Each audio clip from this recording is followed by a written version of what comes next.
Welcome to Tim Talks. Welcome to Tim Talks. Welcome to Tim Talks with Tim Ladners.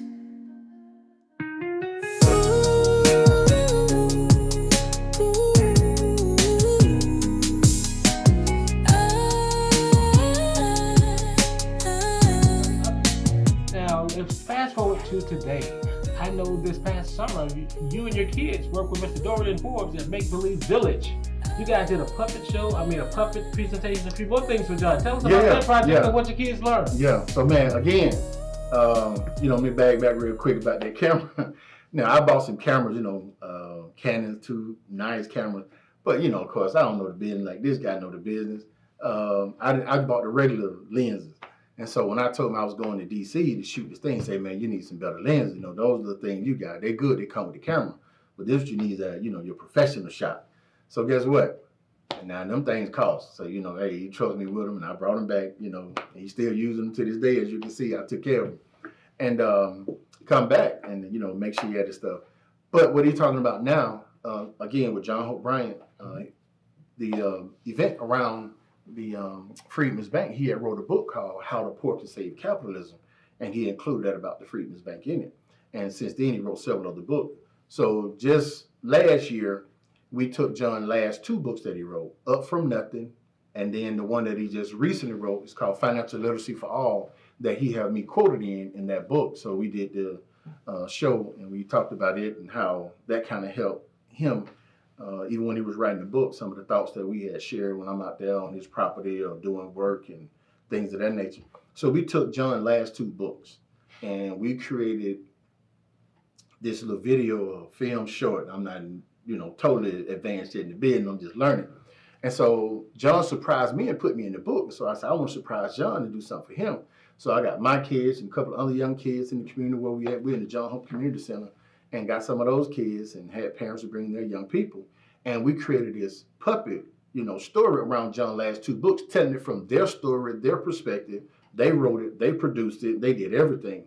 And they took it and let John know that, hey, we appreciate you for what you're doing, but you're speaking to the adults. Now we're going to take it and make it ours, and then we're going to talk to the kids on your behalf. And man, that took even John everywhere he go. In most cases, sometimes he played that video. And for people when they come out, and I think, you'll get with Dorian and y'all can, do what y'all do when it comes to that part. But again, how did I meet Dorian? Through this guy. This guy was Dorian Professor over at Clark Atlanta University, right? He was in mass communication. This guy's a professor. He's all the way around. So as you can see, he's talking about my connections, but look at his connection. So he connected me with Dorian. Me and Dorian doing some great things now, even formed a partnership on stuff that we're going to do, because I have a food trailer. And, when you talk about being a serial entrepreneur, that young guy taught me to be one. And so now I'm doing the same thing, construction, renovations, real estate, food trucks, food trailer.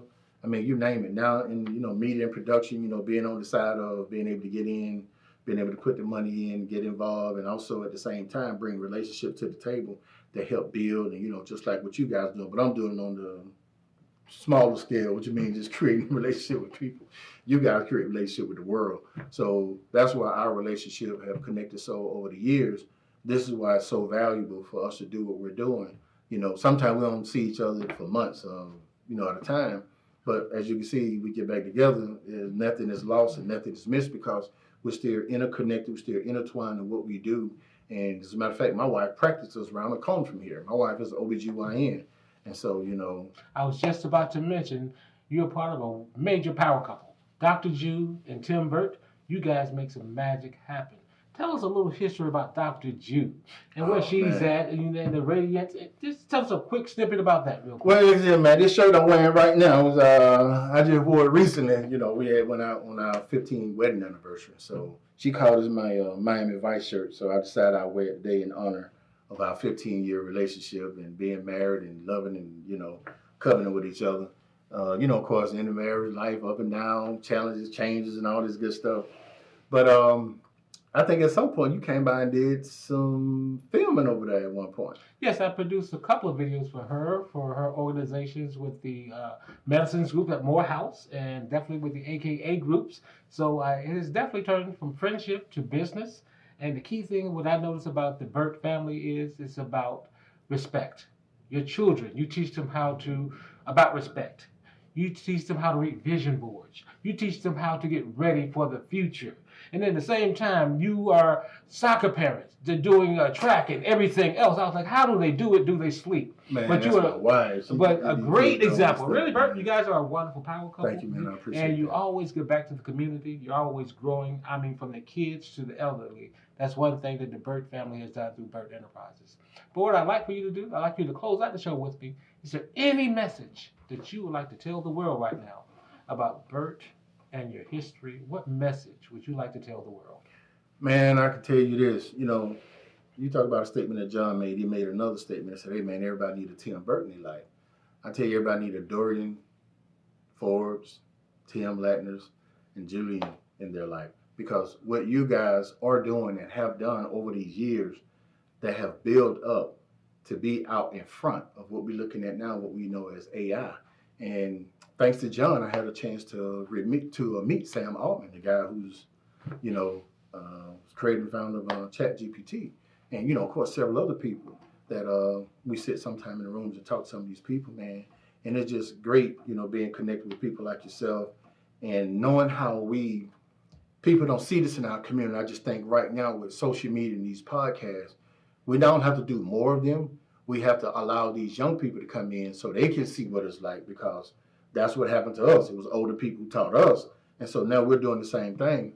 And so one of the messages I like to leave, which I have with my kids, when my kids wake up every morning, my children, I have 6, I'll give you the ages. I have 1 daughter and 5 sons. My daughter's the oldest, she's 33.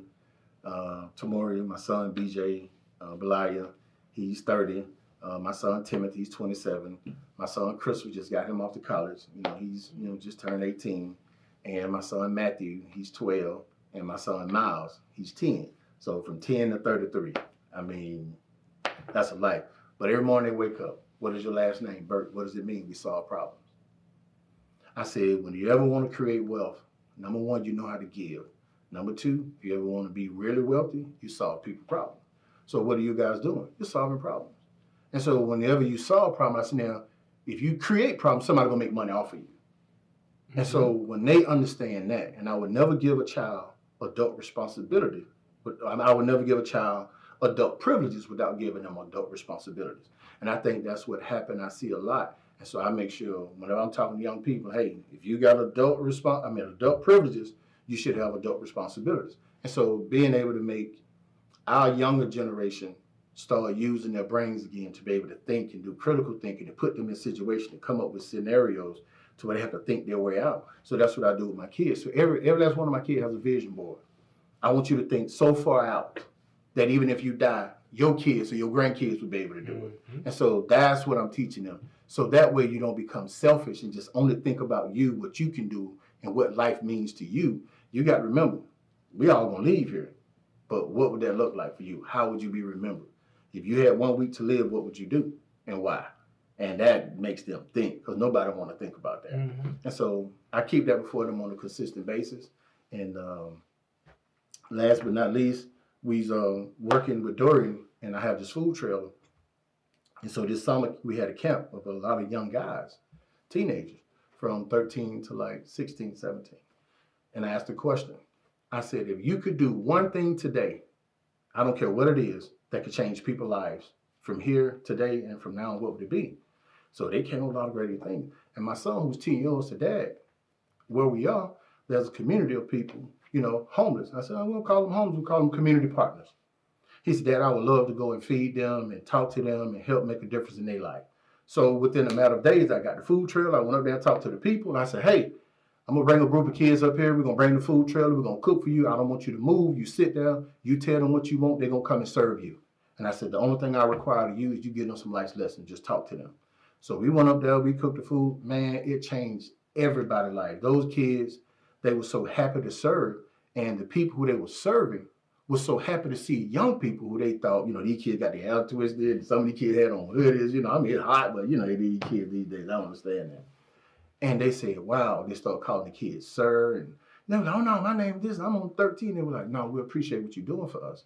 And so then they start talking to them. And the kids sat there and ate with them, the curve or wherever they could sit and eat. And they having this conversation.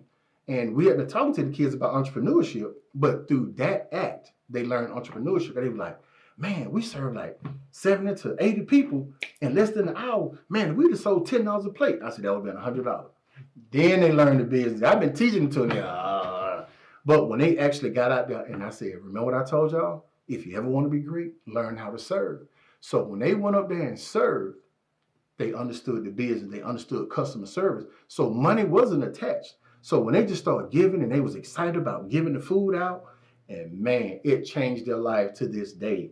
Those kids are finding things to do, to be volunteers and all this other good stuff. But wonderful to have you here with me today, Mr. Birt. I'd like to thank Tim Birt of Tim Birt Enterprises, Mr. Julian Jackson of Jackson Coaching, who helped us get through today's episode of Tim Talks. Please tune in for more. Have a great day, everyone. Go to www.tlatmedia.com to view the full interview.